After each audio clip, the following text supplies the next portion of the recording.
Good evening, dear students. So, I am Rupesh Gaurav and I am your biology teacher at your own Newton classes, which is located in Hariom Tower, Lalpur, office number 402. So, dear students, जैसा कि आप लोगों को पता है कि अभी Sunday को 7th of May को नीट का एग्जाम कंप्लीट हुआ है और आप लोग बायोलॉजी का क्वेश्चन, अगर आप पास आउट स्टूडेंट हैं तो आपने देखा होगा कि बायोलॉजी का क्वेश्चन पूरी तरह से एनसीईआरटी बेस्ड था। मतलब एनसीईआरटी की लाइन से ही बहुत सारे क्वेश्चंस उठा करके दी गई थी और बायोलॉजी का क्वेश्चन काफी इजी था। ठीक है, अगर आप 11th के स्टूडेंट हैं तो आप अभी अपनी तैयारी शुरू किए हुए होंगे, इसलिए हमने आपकी सहूलियत के लिए स्टार्ट किया है बायोलॉजी का the very first chapter living world. So we will have to discuss what is living. आखिर लिविंग ऑर्गेनिजम्स होते क्या हैं, लिविंग ऑर्गेनिजम्स करते क्या है और लिविंग ऑर्गेनिजम्स को हम लोग किस तरह से पढ़ सकते हैं। पूरी बायोलॉजी में हमें लाइफ और लिविंग ऑर्गेनिजम्स के बारे में ही देखना है, कैसे वो प्रोसेस करते हैं, कैसे उनका प्रोसेस एबायोटिक फैक्टर से अफेक्ट होता है, कैसे उनका लाइफ आगे बढ़ता है। ये बायोलॉजी का हमारा बेस बनने वाला है। तो आज का हमारा टॉपिक है द लिविंग वर्ल्ड। ठीक है, this world is full of the life and living organism, okay, which are interacting with the non-living things, with the abiotic components। तो हम लोग इसमें बस देखने वाले हैं। सबसे पहला हमारा पार्ट है कि हम लोग बात करेंगे कि ये लिविंग क्या होता है। तो हमारा पहला क्वेश्चन अराइज होता है कि लिविंग वर्ल्ड में आखिर लिविंग है क्या, what is living. How can you से कि कुछ ऑर्गेनिज्म लिविंग है और कुछ ऑर्गेनिज्म नॉन लिविंग है, कुछ जीवित प्राणी हैं और कुछ प्राणियों को हम लोग जीवित प्राणियों की श्रेणी में नहीं रख सकते। ये कैसे हम लोग डिसाइड करेंगे, क्या उसका क्राइटेरिया है जिससे हम बोल सकते हैं कि कोई ऑर्गेनिज्म लिविंग होता है या कोई ऑर्गेनिज्म नॉन लिविंग होता है। तो it's a very simple thing, आप लोग अपने क्लास 9th और 10th में पढ़ रखे हो, बट अब हम इसे बहुत ही अंडरस्टैंडेबल वे में पढ़ने वाले हैं, बहुत ही इजी वे में, और इतना और इसके सारे कांसेप्ट को हम लोग क्लियर करने वाले हैं। तो पहला हम लोग बात करते हैं कि हम किन ऑर्गेनिजम्स को लिविंग बोलेंगे। तो आप दिमाग में सोच सकते हो कि सर लिविंग ऑर्गेनिजम्स को तो क्लासिफाई करना बहुत इजी है। जो सांस ले रहा है वो लिविंग है, ठीक है, हम मान लेते हैं। जो चल फिर रहा है वो लिविंग है, ठीक है, हम मान ले रहे हैं। तो इसका एक स्टैंडर्ड क्राइटेरिया सेट करना भी जरूरी है। इसका स्टैंडर्ड क्राइटेरिया हम लोग कैसे सेट कर सकते हैं। इसका स्टैंडर्ड क्राइटेरिया सेट करने के लिए लेट्स सपोज मैं मानता हूं कि क्या जो ऑर्गेनिज्म ग्रोथ कर रहे हैं उनको हम लोग लिविंग बोल सकते हैं। क्या ग्रोथ लिविंग ऑर्गेनिजम्स का, क्या ग्रोथ लिविंग ऑर्गेनिजम्स का एक डिफाइनिंग फीचर बन सकता है। डिफाइनिंग फीचर क्या होता है, जो कि किसी चीज को डिफाइन करे, उसके बिना हम उसको कंप्लीट नहीं मान सकते। तो क्या लिविंग ऑर्गेनिज्म में ग्रोथ होता है? हाँ बिल्कुल होता है। नॉन लिविंग ग्रोथ होता है क्या? ग्रोथ नहीं होता है। तो हम लोग ग्रोथ को मान सकते हैं क्या डिफाइनिंग फीचर। आप लोगों में से बहुत बच्चों का जवाब होगा कि हाँ growth is a feature of living organism. ठीक है, लेकिन जब हम ग्रोथ को लिविंग ऑर्गेनिज्म का फीचर मानते हैं तो आप ये सोचो कि हमारे पास कई सारे लोग ऐसे भी हैं हमारे सोसाइटी में जो कि ग्रोथ नहीं कर पाते। ठीक है, तो क्या आप उनको लिविंग नहीं बोलोगे? वो भी तो लिविंग है। और नॉन लिविंग में तुम देखते होगे कि एक्सटर्नल ग्रोथ होता है। कभी आप देखते हो कि सैंड का वो सैंड पाइल हो जाता है, क्या वो ग्रोथ है? कभी आप देखते हो बलून का इन्फ्लेशन होता है, क्या वो ग्रोथ है? अगर ग्रोथ को हम लोग डिफाइनिंग फीचर मानते हैं तो लिविंग ऑर्गेनिज्म में बहुत सारे ऑर्गेनिज्म छट जाएंगे और कुछ नॉन लिविंग थिंग्स को आप लिविंग मान सकते हैं। It's a confusing thing. So growth is not a feature of living, it's not a defining feature of living organism.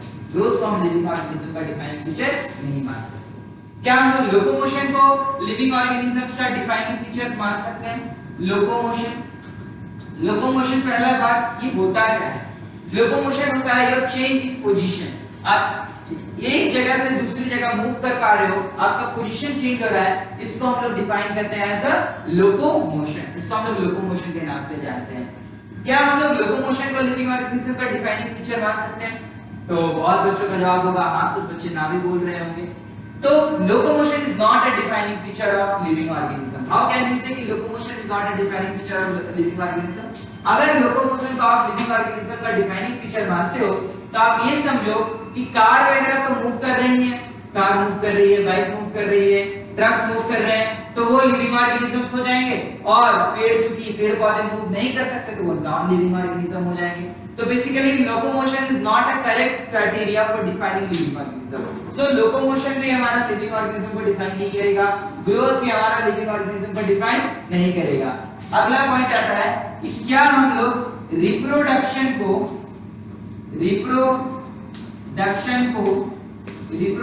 को लिविंग ऑर्गेनिज्म का डिफाइनिंग फीचर मान सकते हैं? Can we say that the reproduction is the defining feature of living organism? So majority of बच्चे ये बोलेंगे कि हाँ सर, रिप्रोडक्शन तो सिर्फ लिविंग ऑर्गेनिज्म में होता है, नॉन लिविंग थिंग्स थोड़ी रिप्रोड्यूस करते हैं। ऐसा थोड़ी कि हमने एक बेंच और दो बेंच को बगल में छोड़ दिया तो कुछ समय के बाद तीसरा बेंच वहां पे आ जाएगा, वो रिप्रोडक्शन कर लेगा। ऐसा तो नहीं होता, नॉन लिविंग थिंग्स तो रिप्रोड्यूस नहीं करते। तो रिप्रोडक्शन तो आप लोग बोल दोगे कि सर हाँ ये है लिविंग ऑर्गेनिज्म का डिफाइनिंग फीचर। सॉरी, तो अगर हम रिप्रोडक्शन को लिविंग ऑर्गेनिज्म का डिफाइनिंग फीचर मानते हैं तो आप एक बात समझो, we have many peoples in our society जो कि रिप्रोडक्शन नहीं कर सकते, वो इनफर्टाइल है। क्या आप उनको लिविंग नहीं मानोगे? वो भी तो लिविंग है।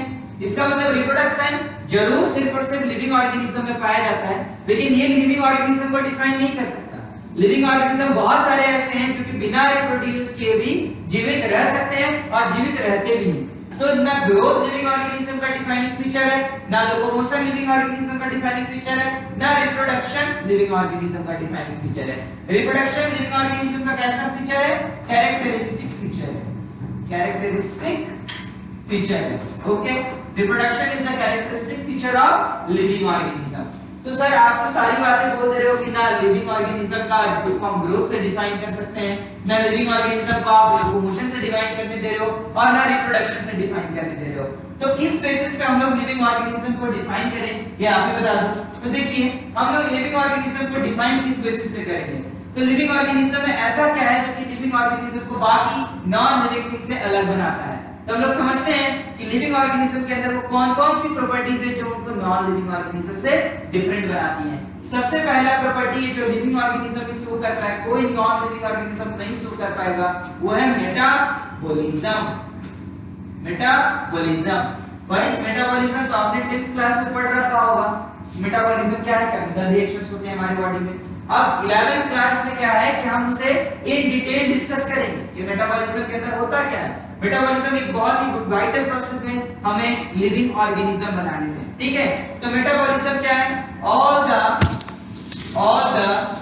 केमिकल रिएक्शंस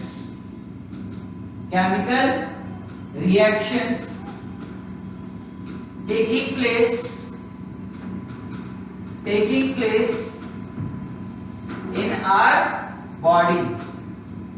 मेटाबॉलिज्म के अंदर वो सारे केमिकल रिएक्शंस होते हैं जो कि हमारे बॉडी के अंदर चल रहा है। सो हमारे बॉडी के अंदर बेसिकली दो तरह का रिएक्शन चलता है बच्चों। पहला रिएक्शन जो कि छोटे मॉलिक्यूल्स को जोड़ करके एक बड़ा मॉलिक्यूल बनाता है, या जो कि किसी चीज का फॉर्मेशन करवाता है। दूसरा रिएक्शन जो कि किसी बड़े मॉलिक्यूल को ब्रेक डाउन करके छोटा मॉलिक्यूल बना रहा है, यानी ब्रेक डाउन रिएक्शन कर रहा है। So basically we have two shapes of reaction that are taking place in our body, and they are formative reactions and destructive, or you can say the breakdown reaction. So what happens during the formative reaction? Smaller molecules come together and join to form a bigger molecule. And what happens during a breakdown reaction, or you can say destructive reaction? A larger molecule breaks down into a smaller molecule. So basically the metabolism is a compiled process, is a combination of both the formative reaction and the breakdown reactions, ठीक है? तो formative reactions क्या-क्या हमारे body के अंदर हो रहे हैं? तो जो भी फॉर्मेटिव रिएक्शन हमारे बॉडी के अंदर होता है उसको हम लोग बोलते हैं एनाबॉलिज्म। फॉर्मेटिव रिएक्शंस को हम लोग बोलते हैं anabolism. What is anabolism? So it is formative reaction, it is formative reaction, it is formative reaction. In this reaction smaller molecules join to form larger molecules. Smaller molecules join to form larger molecules. You have to understand, join to form larger molecules. Okay, so you can say this, what you can say the examples of the anabolic reactions. आखिर anabolic reactions की example क्या होते हैं? ध्यान से सोचो, हमारे body में ऐसा कौन सा रिएक्शन चल रहा है? सिर्फ हमारे बॉडी में नहीं, आप पूरे लिविंग ऑर्गेनिज्म की बॉडी में सोचो जो कि छोटे मॉलिक्यूल्स को जोड़ करके बड़ा मॉलिक्यूल बनाता है। तो आपको एक कॉमन एग्जांपल याद आएगा, and that is the example of photosynthesis. आपको याद होगा फोटोसिंथेसिस के दौरान क्या होता है बच्चों? फोटोसिंथेसिस के दौरान कार्बन डाइऑक्साइड वाटर के साथ कंबाइन करता है और ये बना देता है आपको याद होगा glucose C6H12O6 along with oxygen। Carbon dioxide छोटा मॉलिक्यूल है, वाटर छोटा मॉलिक्यूल है, और ग्लूकोज क्या है, बड़ा मॉलिक्यूल है। यानी स्मॉलर मॉलिक्यूल्स जोड़ के क्या बना रहे हैं, बिगर मॉलिक्यूल बना रहे हैं। So it's a type of anabolic reaction. Similarly photosynthesis के अलावा एक और हमारे पास एनाबॉलिक रिएक्शन का एग्जांपल हो सकता है, दैट यू कैन से फॉर्मेशन ऑफ प्रोटीन। प्रोटीन कैसे बनता है, तुम्हारे बॉडी में अमीनो एसिड्स के जुड़ने से प्रोटीन बनता है, ठीक है। और कौन सा रिएक्शन हमारे बॉडी में होता है, हमारे बॉडी में होता है ब्रेकडाउन रिएक्शन, तो उसको हम लोग लिख लेते हैं कैटाबॉलिज्म। एनाबॉलिज्म में फॉर्मेशन होता है, कैटाबॉलिज्म में ब्रेकडाउन या डिस्ट्रक्शन आप बोल सकते हो। What happens during the catabolism, so it is also known as it is breakdown reaction. It is breakdown reaction, okay. इसमें ब्रेकडाउन होता है, बड़े मॉलिक्यूल टूट करके छोटे मॉलिक्यूल्स बनाते हैं, ठीक है। बड़े मॉलिक्यूल टूट करके छोटे मॉलिक्यूल बनाएंगे। इस प्रोसेस में एग्जांपल आप क्या दे सकते हैं, it is a breakdown reaction. इस प्रोसेस में क्या होता है, bigger molecules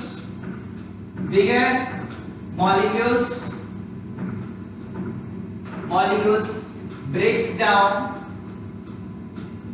to form smaller molecules। बड़े मॉलिक्यूल्स टूट करके छोटे मॉलिक्यूल्स बनाते हैं बच्चों। इसके एग्जांपल्स क्या होते हैं, आप अपने मन में गेस करो, what would be the examples of this catabolic reactions. तो इसका एग्जांपल होगा, हाँ बिल्कुल सही हो आप लोग, रेस्पिरेशन। हमारे बॉडी में होता है ना respiration. What happens during the respiratory process? आप अपना सोच सकते हो रेस्पिरेशन के दौरान क्या होता है। तो रेस्पिरेशन का डेफिनेशन होता है, it is the breakdown of glucose in the presence of oxygen. Word का मैं क्या यूज कर रहा हूं, ब्रेकडाउन ऑफ ग्लूकोज। और ब्रेकडाउन कैसे रिएक्शंस को बोला जाता है, कैटाबॉलिक रिएक्शंस को, ठीक है, टू प्रोड्यूस एनर्जी। तो देखो ग्लूकोज का मॉलिक्यूल है C6H12O6 जो कि कंबाइन करेगा ऑक्सीजन के साथ और क्या बनाएगा, कार्बन डाइऑक्साइड बनाएगा और वाटर बनाएगा और एनर्जी क्रिएट करेगा। सो इसमें बड़ा मॉलिक्यूल है ग्लूकोज जो कि टूट करके छोटा मॉलिक्यूल बना रहा है कार्बन डाइऑक्साइड और वाटर। तो लिविंग ऑर्गेनिज्म का पहला फीचर है कि लिविंग ऑर्गेनिज्म, चाहे कोई भी लिविंग ऑर्गेनिज्म हो, माइक्रो ऑर्गेनिज्म से लेकर के मैक्रो ऑर्गेनिज्म तक, बड़े ऑर्गेनिज्म तक, उनके अंदर मेटाबॉलिज्म होना चाहिए, ठीक है। What are the other features of a living organism. तो एक लिविंग ऑर्गेनिज्म का अगला फीचर आप बोल सकते हो कि उसमें होता है कॉन्शियसनेस। ठीक है, कॉन्शियसनेस का मतलब क्या होता है, अगर हम कॉन्शियसनेस का मतलब हिंदी में पढ़ना चाहें तो हिंदी में इसका मतलब होता है चेतना, ठीक है। हिंदी में इसका मतलब होता है चेतना, ठीक है। आप नींद में हो, आपको आपकी मम्मी आवाज दे रही है, फिर भी आप उठ जा रहे हो, इसका मतलब क्या है, आपकी बॉडी में क्या है, कॉन्शियसनेस है। आप कैसे बोल सकते हो कि कॉन्शियसनेस एक लिविंग ऑर्गेनिज्म को एक नॉन लिविंग ऑर्गेनिज्म से डिफरेंट बनाता है, डिफरेंशिएट करता है। तो एक एग्जांपल हम लोग मानते हैं कि आप अपनी साइकिल या अपनी बाइक चला रहे हो और रास्ते में क्या हुआ कि एक पपी आ गया, एक कुत्ते का बच्चा आ गया। सो आप पहला काम क्या करोगे, यू विल अप्लाई ब्रेक्स, आप ब्रेक लगाओगे। क्यों, क्योंकि आपके अंदर कॉन्शियसनेस है कि आपको सामने वाले लिविंग ऑर्गेनिज्म को, उस क्रिएचर को बचाना है। लेकिन एक नॉन लिविंग थिंग चल रहा है, लेट्स सपोज ये फैन चल रहा है, इस फैन के बीच में कुछ आ जाए तो क्या फैन खुद ब खुद रुकेगा, नहीं रुकेगा, ठीक है। आप मान लो दूसरा फीचर, आपके अंदर कॉन्शियसनेस कैसे है, मान लो आप नॉर्मली पीछे से आप नॉर्मली बैठे हुए अपने बेंच पे, अपने चेयर पे, आपका दोस्त क्या कर रहा है, पीछे से आपको पेन चुभा रहा है, तो क्या हुआ, आपको पता चल गया, आप वहां से हट जाओगे। कैसे आपको पता चला, क्योंकि आपकी बॉडी में क्या है, कॉन्शियसनेस है। लेकिन क्या किसी नॉन लिविंग ऑर्गेनिज्म में कॉन्शियसनेस होता है, आप बैठे हुए हो और आपको धूप लग रहा है तो आप वहां से हट जाओगे। लेकिन यहाँ पर जो डेस्क है, टेबल है, चेयर है, इसके नीचे अगर आग भी लगी रहे तो क्या डेस्क, टेबल, चेयर वहां से मूव करेंगे, नहीं मूव करेंगे। अब आपके दिमाग में सवाल आ रहा होगा कि सर मूव तो पेड़ भी नहीं करते, तो क्या उनके अंदर चेतना है, क्या उनके अंदर कॉन्शियसनेस है। तो बच्चों देखो, जब धूप बहुत ज्यादा हो जाती है तो आप देखते होंगे कि पेड़ के पत्ते मुरझा जाते हैं। आप देखना, जब धूप बहुत ज्यादा होगी तो पेड़ के पत्ते मुरझा जाते हैं। वही शाम होते ही जब उनमें पानी का अमाउंट बढ़ता है तो देखोगे उनके पत्ते वापस से खिलाते हैं। ऐसा क्यों होता है? दूसरा मैं आपको एग्जांपल देता हूँ, आप देखना, जब धूप बहुत ज्यादा होगा तब मैदानी इलाकों में घास का जो तिनका होता है वो अंदर की ओर मुड़ जाता है, ठीक है, इनवर्ट कर्लिंग होती है। लेकिन वही जब बारिश होती है तो जो घास का तिनका है वो पूरा एक्सपोज हो जाता है, घास का मैदान पूरा ग्रीन दिखना शुरू होता है। आखिर अगर उनमें कॉन्शियसनेस नहीं होता तो इन्वायरमेंट के स्टिमुलस के अगेंस्ट वो रिस्पांस दे पाते क्या? देखो, जब धूप लग रहा है तो पत्ता मुरझा रहा है, पानी पड़ रहा है तो खिल जा रहा है, इसका मतलब क्या है कि वो भी रिस्पांस दे रहे हैं। आखिर किस चीजों के किन चीजों के अगेंस्ट हम लोग रिस्पांस देते हैं? तो इन्वायरमेंट से आने वाले स्टिमुलस। स्टिमुलस क्या है? दे आर प्रोवोकेटिंग एजेंट्स जो कि हमको रिस्पांस देने के लिए मजबूर करते हैं। जैसे कि आपका टेम्परेचर, जैसे कि आप ये बोल सकते हो प्रेशर, कोई टच करता है अगर मेरे हाथ को तो मुझे महसूस होगा। ये क्या है? एक स्टिमुलस है, एक्सटर्नल स्टिमुलस है। लेकिन क्या किसी नॉन लिविंग ऑर्गेनिज्म में कॉन्शियसनेस है? जी नहीं। आप एक पत्थर को देखो, पत्थर में कोई कॉन्शियसनेस नहीं होता। आप किसी भी नॉन लिविंग चीज के बारे में सोच करके देखो, उसमें कॉन्शियसनेस नहीं होता। अब एनसीईआरटी एक सवाल पूछती है कि कॉन्शियसनेस तो ठीक है, हम मानते हैं कि कॉन्शियसनेस है लिविंग ऑर्गेनिज्म में। बहुत ध्यान से इसको समझिएगा कि हाँ ठीक है, हमने एक्सेप्ट किया कि कॉन्शियसनेस है और ये बात बिल्कुल सही है कि लिविंग ऑर्गेनिज्म को हमने कॉन्शियसनेस से डिफाइन किया। हमें अगर कोई टच कर रहा है तो हमें पता चल रहा है, ठीक है। इनफैक्ट मैं इस बोर्ड पे कितना प्रेशर से इस बोर्ड को टच कर रहा हूँ ये भी मुझे पता चल रहा है। पर क्या जो व्यक्ति कोमा में चला गया है या जो व्यक्ति बेहोश है, बेहोश को हम लोग क्या बोलते हैं? अनकॉन्शियस स्टेट, क्या उसके अंदर कॉन्शियसनेस है? दिमाग लगाइए और सोचिए कि जो व्यक्ति कोमा में चला गया है वो रिस्पॉन्ड तो नहीं कर पा रहा है, पर क्या उसके अंदर कॉन्शियसनेस है? आप लोगों में से बहुत सारे लोग बोलेंगे सर क्योंकि वो इन्वायरमेंटल स्ट्रेसेस, इन्वायरमेंटल स्टिमुलाई के अगेंस्ट रिस्पांस नहीं दे पा रहा है, इसलिए वो लिविंग ऑर्गेनिज्म की कैटेगरी में नहीं आ पा रहा है क्योंकि वो कॉन्शियसनेस नहीं है उसके अंदर। लेकिन ऐसा नहीं होता। कॉन्शियसनेस क्या सिर्फ बाहरी आप रिस्पांस को बोल सकते हो? क्या हमारे बॉडी के अंदर कॉन्शियसनेस नहीं है? एक कोमा में पड़ा हुआ पर्सन, वो उसका हार्ट बीट कर रहा है, ठीक है। हार्ट बीट किस लिए कर रहा है? तो ब्लड को ट्रांसपोर्ट करने के लिए कर रहा है। ब्लड उसके अंदर आ रहा है, उसके रिस्पांस में हार्ट उसको पंप कर रहा है। क्या ये कॉन्शियसनेस नहीं हुआ?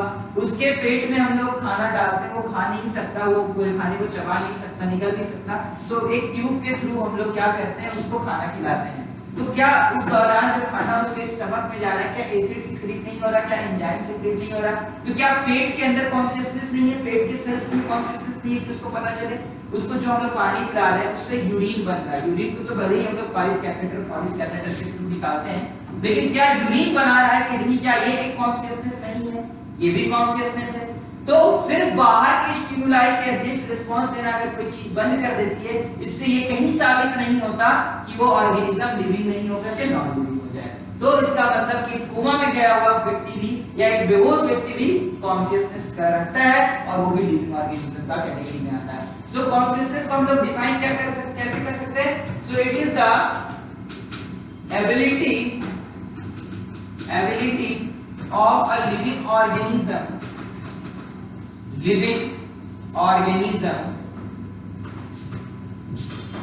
to respond to an external stimuli। इसका मतलब है कि ये लिविंग ऑर्गेनिज्म के अंदर वो क्षमता है जिसके द्वारा वो किसी भी बाहरी स्टिमुलाई या प्रोवोकेटिंग एजेंट, जो टेंपरेचर हो सकता है, प्रेशर हो सकता है, स्मेल हो सकता है, वो कुछ भी हो सकता है, जिसके अगेंस्ट वो क्या करे? रिस्पांस करे। समझ में आ रहा है? और ये सवाल अगर आए कि कोमा और बेहोश जो व्यक्ति है क्या वो कॉन्शियस नहीं है? तो कॉन्शियसनेस उनके अंदर है, बाहरी कॉन्शियसनेस नहीं है, उनके अंदर के शरीर में कॉन्शियसनेस है, आप ये बोल सकते हो, ठीक है। और क्या फीचर्स हैं जो कि लिविंग ऑर्गेनिज्म को डिफाइन करेंगे? सो हम लोग बात करते हैं सेलुलर ऑर्गेनाइजेशन।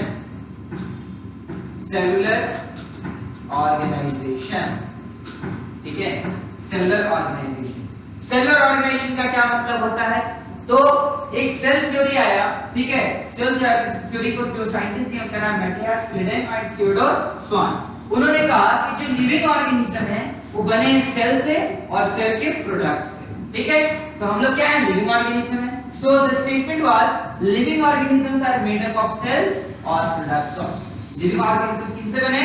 सेल या सेल के प्रोडक्ट से बने हुए। जैसे मेरा स्किन अगर आप देखो तो ये पूरी तरह से सेल से बना हुआ है, लेकिन नाखून जो है ये क्या है? ये केराटिन है, केराटिनाइज्ड स्पेस में एपिथेलियम है, ठीक है। मेरे बालों को देखो तो बालों में जो प्रोटीन है वो केराटिन है, और प्रोटीन क्या है? सेल का प्रोडक्ट है। हमारा बॉडी बनता किनसे? सेल और सेल के प्रोडक्ट से, ठीक है। तो हमारा कोई भी लिविंग ऑर्गेनिज्म हो, चाहे वो यूनिसेलुलर अमीबा ही क्यों ना हो, ठीक है, या मल्टीसेलुलर ह्यूमन बीइंग ही क्यों ना हो, ठीक है, मल्टीसेलुलर ह्यूमन बीइंग ही क्यों ना हो, हर लिविंग ऑर्गेनिज्म किससे बना हुआ है? वो बना हुआ है सेल से। तो सेलुलर ऑर्गेनाइजेशन में आप क्या लिख सकते हो? All living organisms are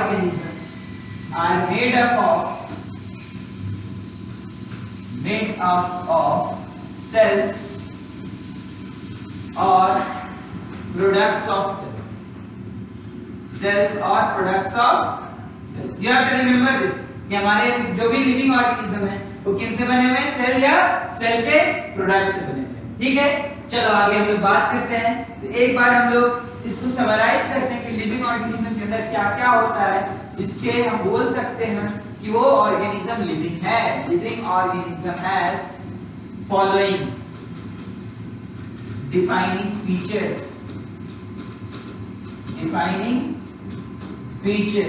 okay.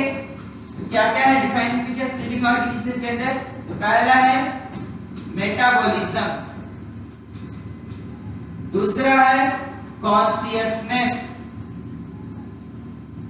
तीसरा है आप बताइए cellular organisation. Growth and reproduction are not defining feature, they are characteristic features, okay. एक सवाल है, आप लोग पढ़े हो कि viruses are not considered to be living. उनको रखा गया है they are kept at the border line of living and non living organism. क्यों उनको लिविंग नहीं माना गया? क्योंकि वायरसेस के पास खुद का मेटाबॉलिज्म नहीं होता है और खुद का सेलुलर ऑर्गेनाइजेशन नहीं होता है। आप एनसीईआरटी में पढ़ोगे virus controls the metabolism of host cell, ठीक है। वो मेटाबॉलिज्म किसका लेते हैं? होस्ट पे। जैसे अगर मेरे बॉडी के सेल में वायरस इन्फेक्शन करता है तो उसका खुद का मेटाबॉलिज्म नहीं होगा, वो मेरे सेल का मेटाबॉलिज्म को यूज करना शुरू करेगा, ठीक है। एंड एनसीईआरटी ये भी लिखती है वायरसेस आर एसेलुलर ऑर्गेनिजम्स। देखो इस लाइन का मतलब क्या है कि उनके अंदर सेलुलर ऑर्गेनाइजेशन नहीं है। तो जिनके अंदर मेटाबॉलिज्म नहीं है, सेलुलर ऑर्गेनाइजेशन नहीं है, तो वो लिविंग ऑर्गेनिज्म की कैटेगरी में नहीं आएंगे। समझ में आ रहा है? तो ये आपकी बातें हो गई लिविंग ऑर्गेनिज्म के बारे में, ठीक है। अगला हम बात करते हैं, बाबू एक टॉपिक है हमारे बुक का, एनसीईआरटी बुक का अगला टॉपिक है जो कि है biodiversity. Biodiversity, what is biodiversity? इससे पहले कि मैं बायोडायवर्सिटी में आऊं, मैं तुम लोगों से एक सिंपल सा वर्ड का मीनिंग जानना चाहता हूं। What is biology? What is biology?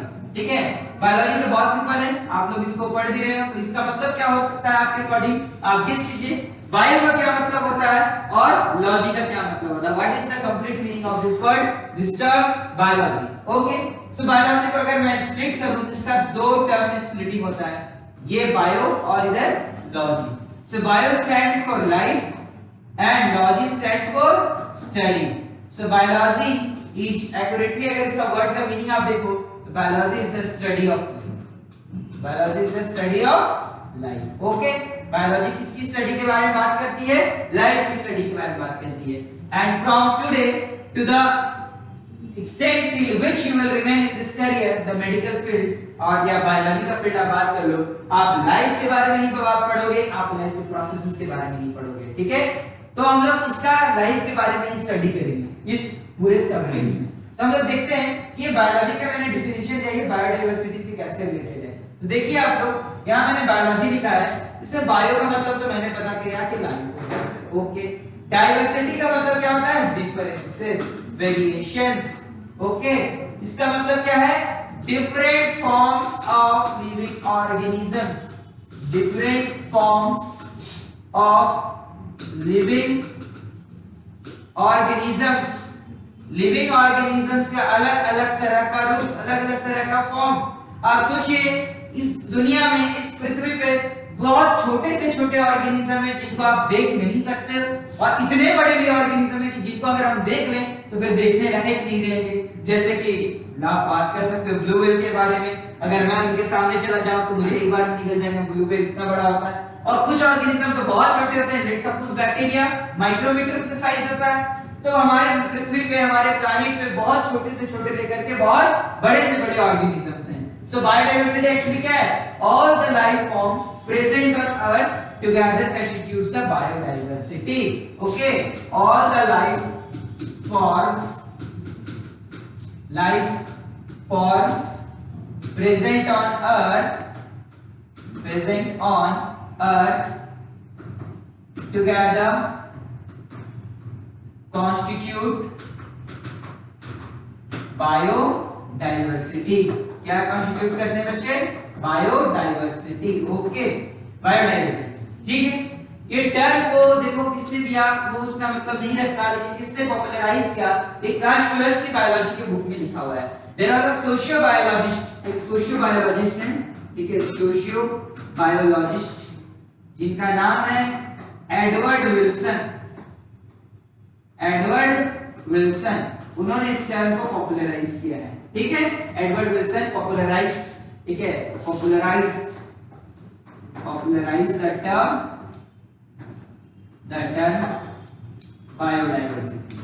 इस टर्म को उन्होंने पॉपुलराइज किया, बायोडाइवर्सिटी।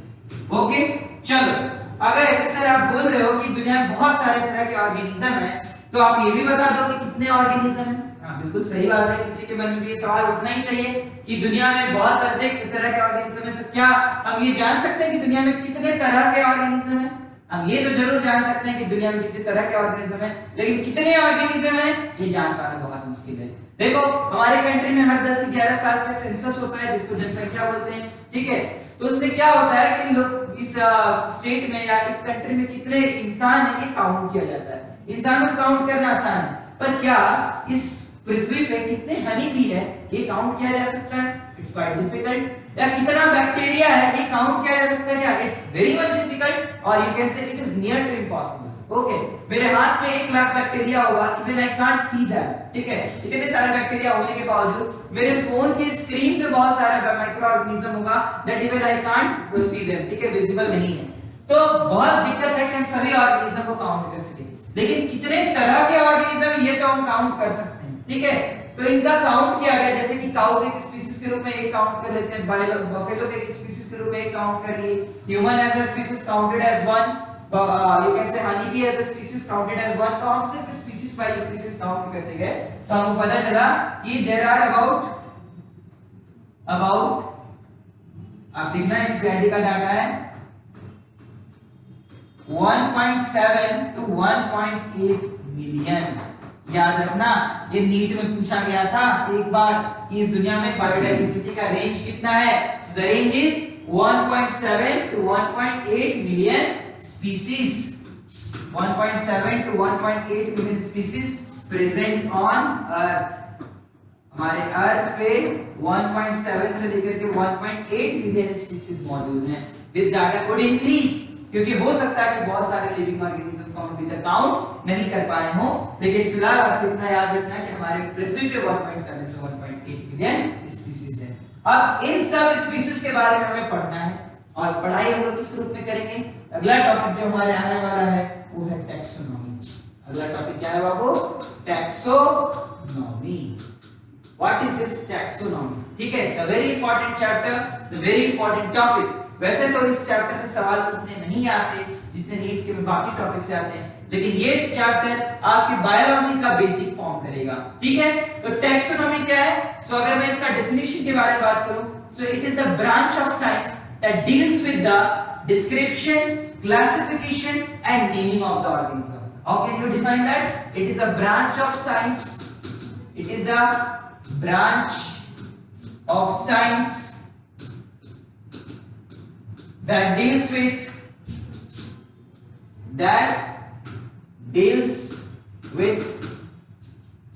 word by word। आप याद रखोगे इससे बाबू, word by word description। मेरे पढ़ाने का ऑब्जेक्टिव है कि आप रट्टा ना मारो, ठीक है। जो मैं पढ़ाऊंगा आपको वीडियो देखने के साथ ही नोट बनाना है और उससे रिमेंबर करना है। बायोलॉजी को रट्टा मार के नहीं पढ़ा जा सकता। You can never ever learn biology by doing rectification. Rectification में बायोलॉजी नहीं है। Description, classification and naming. Okay, so there are three processes that we can say involved in this. ठीक है, डिस्क्रिप्शन, क्लासिफिकेशन, नेमिंग। ओके, तो हम लोग taxonomy की steps के बारे में बात करते हैं। उसमें किसी हम लोग ऑर्गेनिज्म का कैरेक्टराइज पहले सबसे पहला काम क्या करेंगे, किसी ऑर्गेनिज्म का कैरेक्टराइजेशन। क्या करना है हमें? कैरेक्टराइजेशन। कैरेक्टराइजेशन में क्या होता है? General features of the organisms are described and noted down. ठीक है, कैरेक्टराइजेशन है क्या? It is a process by which the general features of an organism are described and noted down. Let's suppose कि मैं क्या हुआ कि मैं गया कहीं घूमने, मुझे एक जानवर मिला वहाँ पे, ठीक है? मैं let's suppose कि वो नहीं जानता कि वो जानवर कौन सा है, ठीक है? उस जानवर का मैंने देखा तो छोटा सा फेस था, उसके दो और उसका फेस क्या था? राउंडेड फेस था, उसके 2 ईयर्स थे और वो 4 पैरों पे चलने वाला जानवर था। उसके बाकी जानवर चलते हैं। जनरली घरों पे रहता था और घर के अंदर भी आ जाता है और पेड़ों पे भी चढ़ जाता था, ठीक है? तो जब मैंने उसका डिस्क्रिप्शन नोट किया तो मुझे पता चला कि वो कैट है। वो ऑर्गेनिज्म क्या है? कैट है। तो सबसे पहले काम मैंने क्या कहते हैं? कैरेक्टराइजेशन किया, यानी उसका जो जनरल फीचर था उसके बारे में मैंने जाना, ठीक है? उसका क्या क्या मैं पहचान गया कि वो कैट है। इसका मतलब नेक्स्ट प्रोसेस क्या है? Identification. Okay, the next process is identification. हमने आइडेंटिफाई कर दिया कि जो ऑर्गेनिज्म जिस बारे में बात कर रहे थे वो क्या है? कैट, ठीक है? अब इसको आप लोगों को क्लासिफाई करना है। क्यों? अगर मान लो कि कैट के बारे में मेरे को ज्यादा इंफॉर्मेशन नहीं पता, उसका ग्रुपिंग में शुरू करना पड़ेगा कि कैट किस ग्रुप का ऑर्गेनिज्म है, उसके जनरल बातें क्या है, उसमें क्या-क्या फीचर्स आते हैं। तो मैं इसका क्या करूंगा? अगला पॉइंट है क्लासिफिकेशन।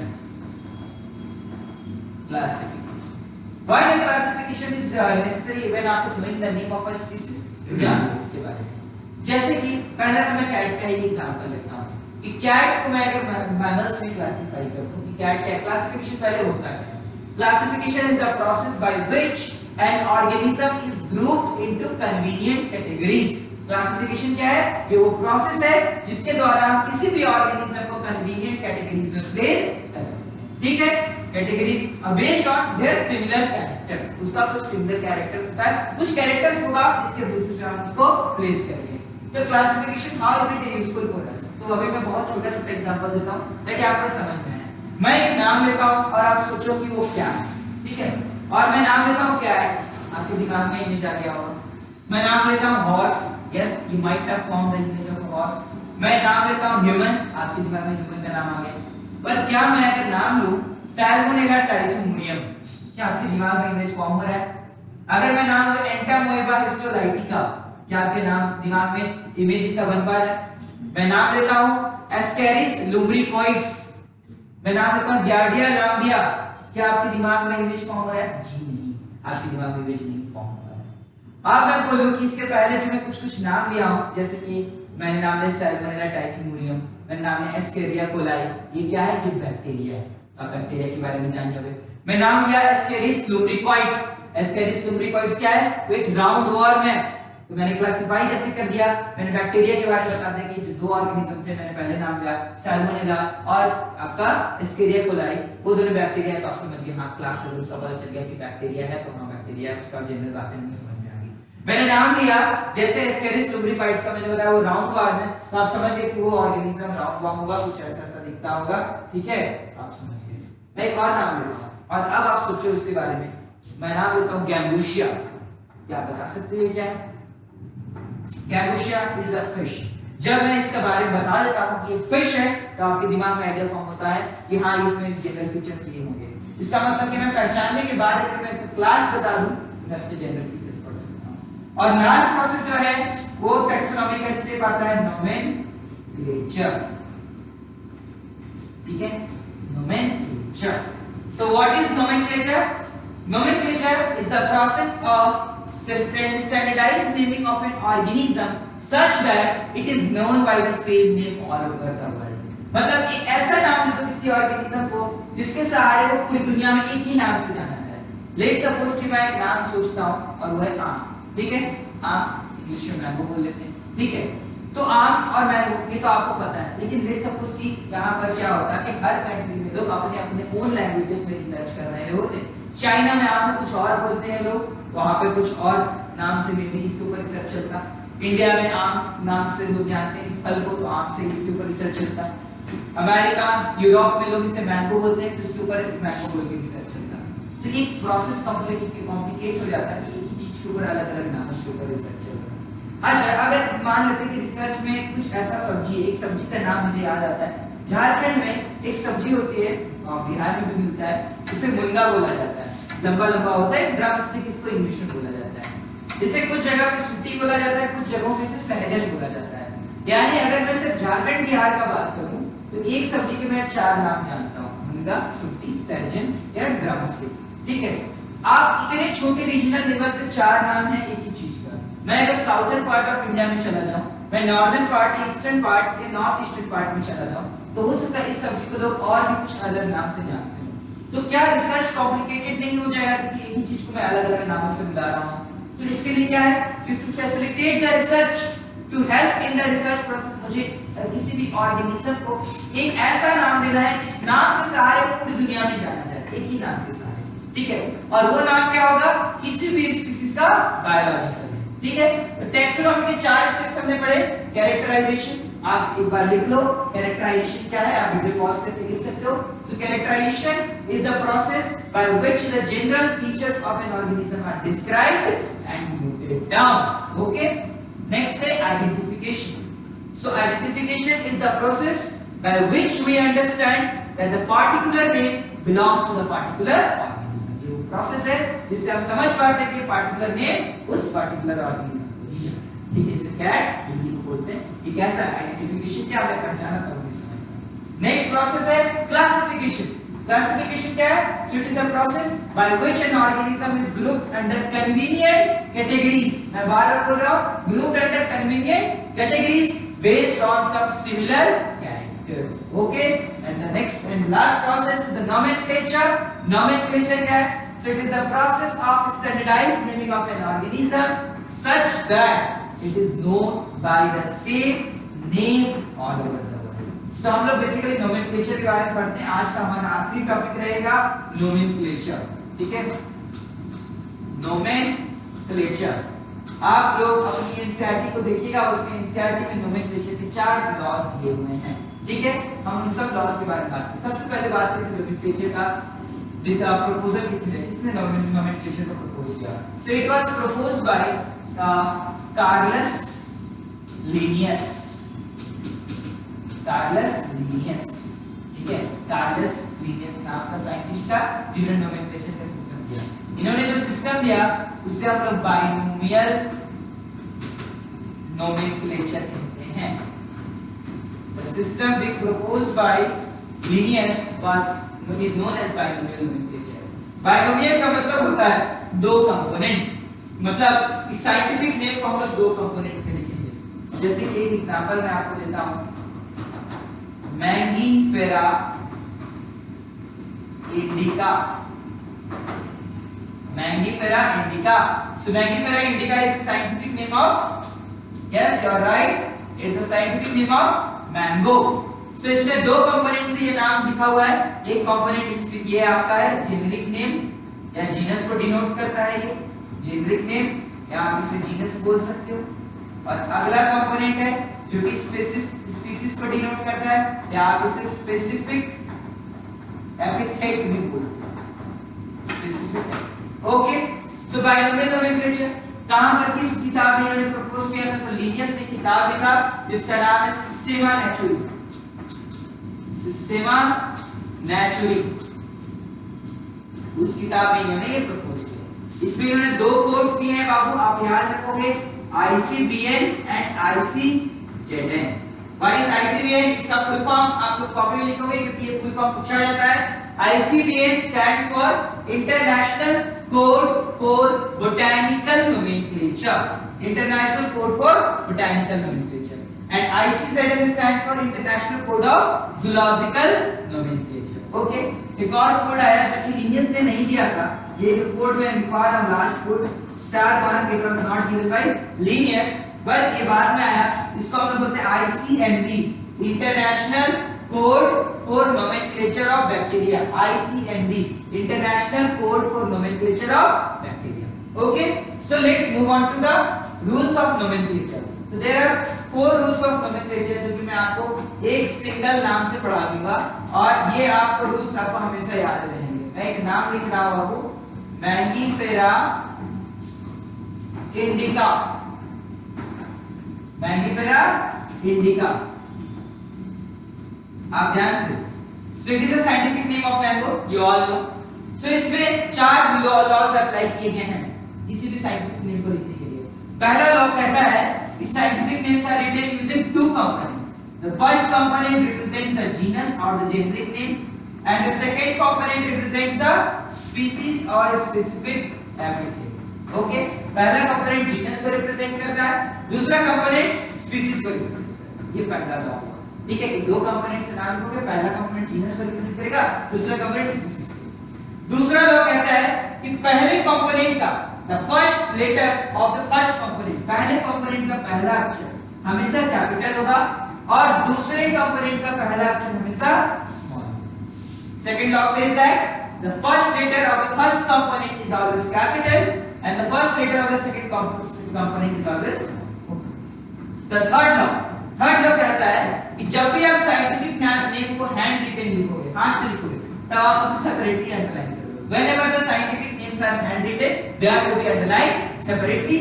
और जब कभी आप उसे टाइप करोगे तो आप उसे इटैलिक उसमें टाइप करोगे. ठीक है, इटैलिक थोड़ा तिरछा जो अक्षर होता है आप देखे होगे, मैंगीफेरा इंडिका. ओके, सो ये देखो तिरछा टाइप करें 28 लैटिन. ओके, सो हाथ से लिखेंगे तो हम लोग सेपरेटली अंडरलाइन करेंगे स्पीशीज, जीनस और स्पीशीज को अलग-अलग, और जब टाइप करेंगे तो इटैलिक्स में. And the fourth and last law says that the scientific names are written in Latin language. किस लैंग्वेज में लिखेंगे? लैटिन लैंग्वेज में. अब मेरे अंदर ये सवाल आ गया कि sir why not we will write the scientific name in Hindi और इंग्लिश. तो सिंपल सा बात समझे बाबू, अगर हिंदी में हम लोग लिखते तो हो सकता है कि साउथ इंडिया ये हो सकता है कि चाइना वाले लोग कहते कि हम चाइनीज में लिखें, हो सकता था ना. ऑस्ट्रेलिया आपका अफ्रीकन कॉन्टिनेंट के लोग बोलते हैं अफ्रीकन में लिखें. तो हमने लैटिन को चूज किया क्योंकि लैटिन एक डेड लैंग्वेज है. लैटिन को बोलने वाला आज के समय बहुत कम लोग बच गए हैं. तो Latin is a dead language, that's why Latin is used for writing the scientific names. Okay, so there are 4 rules for writing the scientific names. The first rule says that scientific names are written using 2 components. The first component represents the genus, second component represents the species. Second rule says that the first letter of the first component is always capital and the first letter of the second component is always small. The third law says that we have to, whenever the scientific names are handwritten, they have to be underlined separately, or when they are typed in italics.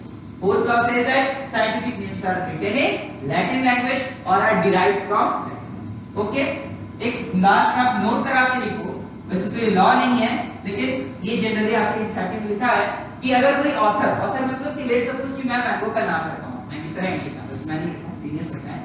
ठीक है, तो अगर मैं अपना नाम जोड़ना चाहूं तो मैं साइंटिफिक नेम्स के आखिर में अपना नाम जोड़ सकता हूं. जैसे मैंगीफेरा इंडिका का नाम प्रपोज किया था कार्लस लिनियस ने, उसका नाम एब्रिविएटेड फॉर्म में साइंटिफिक नेम के आखिरी में लिखाएगा बिना कोई अंडरलाइन.